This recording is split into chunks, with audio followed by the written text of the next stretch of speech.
All right, so what you're gonna do first is go and open SoundCloud.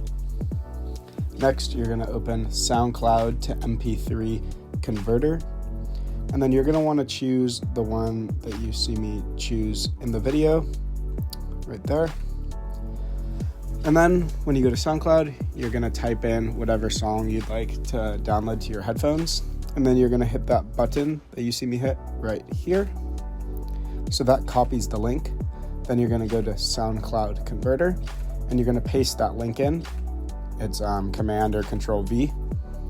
And then you're just gonna hit download like you saw me do. Download MP3. And then you're gonna see it pop up on the top right and you're just gonna drag it to your desktop. Then you're gonna just repeat that same thing for all of your songs. And then the next thing that you're gonna do is you're gonna get your headphones and you're gonna plug them into your computer. You should wait about 5 to 10 seconds and then you'll see a little pop-up right there called Roguewave. And then what you're gonna do is just drag your music into the pop-up.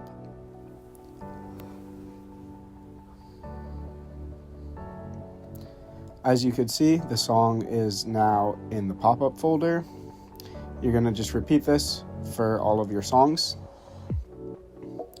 This can get a little tiring if you're doing it one by one. So what I'm gonna do is I'm just gonna delete the songs right here, just to show you another way to do it, is you could go to File and add a folder. Once you have a folder, you could title it whatever you want. I'm just gonna title it Roguewave Music. And then this way, you just drag all your songs into that folder. So you download all your songs at once using the MP3 converter and you just drop them into the folder instead of dropping them individually onto the desktop. And then you're gonna hit Command A to select all of them, and then Control V or Control C, and then Control V to paste them. And then you wait a little bit, and then now they are copied into your folder. And you could just unplug your headphones from here, or you could just eject the folder and they will automatically be copied onto your headphone when you go into MP3 mode.